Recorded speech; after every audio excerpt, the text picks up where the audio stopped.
Hey guys, welcome to the channel. So in this video we've got a Yamaha boat that has apparently took on some damage to a channel marker. So let's crack into this thing with a grinder and see what we can find out.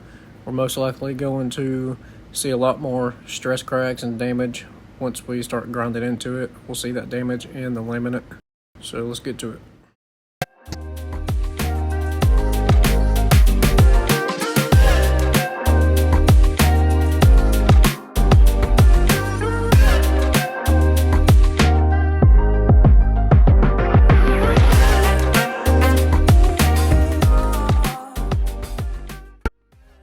So as I'm grinding in this, you'll see that certain parts of this damage are hole through. So I had to be careful, and every time I would break through, on the very opposite side of that would technically be carpet in the boat in some like inside compartment. When there's a complete hole through, it's always a good idea to increase that area's diameter so that you can get a good bonding surface when you're applying new fiberglass, so no issues come up in the future.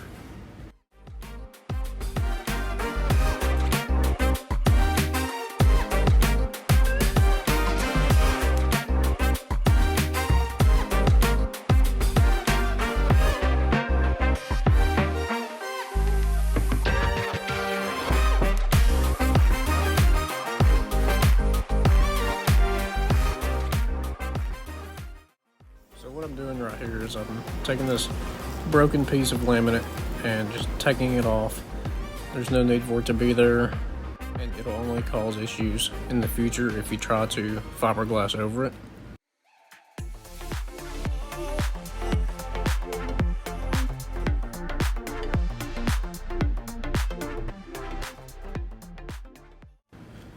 So if you notice, I switched from the 2-inch roll lock to a 3-inch. And pretty much what I'm doing with this is that I've already gotten as deep into the glass as I want to, so I switched to 3-inch just to kind of take out more material, but in a more flat way. I really like this Milwaukee tool.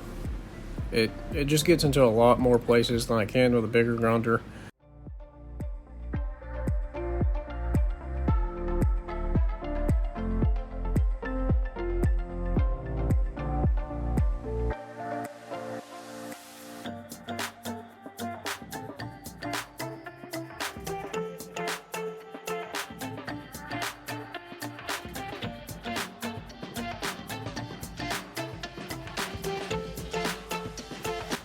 So unfortunately, we did skip a step. I didn't get a chance to get any video of me laying up the fiberglass and whatnot. All my batteries had died, and I was trying to get this thing knocked out for the customer. So pretty much what I did is I did fiberglass over all that initial damage, and then sanded it all flat, and then had a few low spots and whatnot. So this, just to reassure you, this is not Bondo. You don't use Bondo on boats. This is a marine fairing compound, and for the inside I used some structural repair fairing compound and glassed the back side of it. So there is a few steps that I didn't get on camera, but I promise I'll get it next time.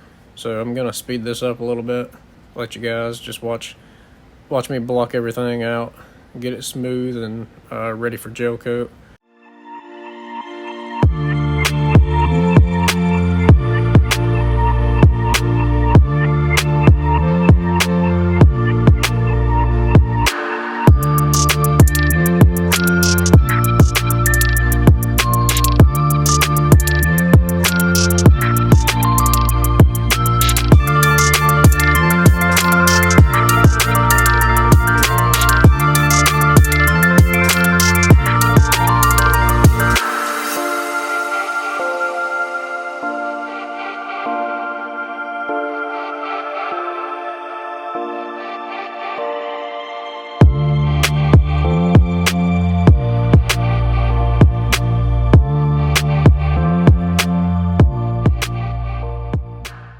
gonna spray the black first. There's some damage here. It went in both colors, and the white and the black. And then here you got the main area. It had pretty much a split throughout here. So we got that all glassed up, had a hole in it. So yeah, I'm spraying a pretty big area because black is a very tricky color. So it would make sense to try to do a spot blend in like 3 or 4 different areas. So I'm going to spray it all, use this slot radius here to blend my black. And this is a factory gel coat that they sprayed on this boat from the manufacturer, but it still changes over time. So I'm doing a large area and I'm using some blending agent with my gel coat. So I think this is going to turn out pretty well. So I'm going to put you guys up on the stand and then get all my materials ready, and then you guys can watch me spray it.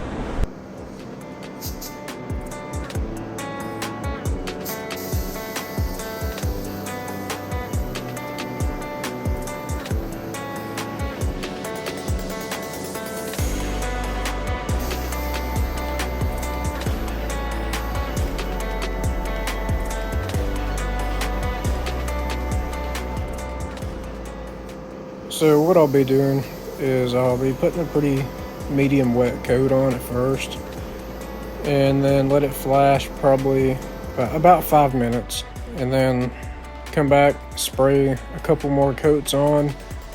It doesn't take that long for it to flash, and I'll be doing several coats on it. So the goal is you always want to spray to about 20 mil thickness or a little bit more, because some of it has to be sanded off anyways.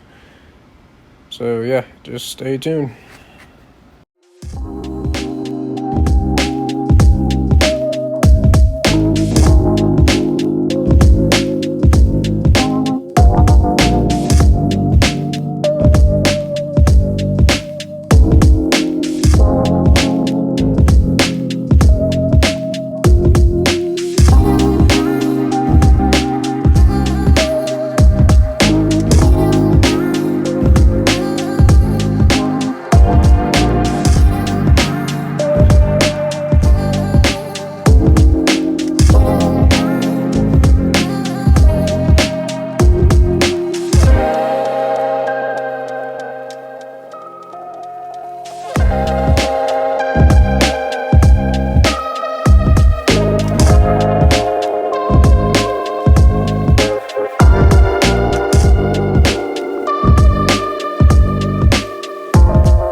So initially, what I like to do is on my last mix, when I mix gel coat, I will reduce it just a little bit more to kind of fill in, make it a little bit more slick.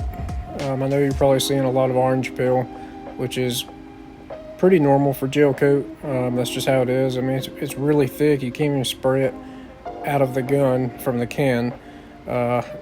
It's got to be reduced either way. And I try to stay away from having any kind of tape lines. In this case, I went a little bit heavy on the sides, I'm not gonna lie. But since it is gel coat that can be feathered out while sanding, Now if this was like automotive paint, then that would be a huge issue. So automotive painters out there, don't hate. It's got a little bit of a hard line on the bottom, which will be okay. You guys will see in the long run. After it's buffed and polished, you won't even see it. So now that all the gel coat has cured, I think I let it cure for like 24 hours or so because of the agent I was using. It was recommended to let it cure for that long. So now what I'm doing is sanding from 220 all the way to 1000, and then I will start buffing it.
So now that we're buffing, I would like to tell you guys that on that first round of buffing, I was spreading a 600 grit compound that claims to remove a 600 grit. Now, does it actually? Probably not.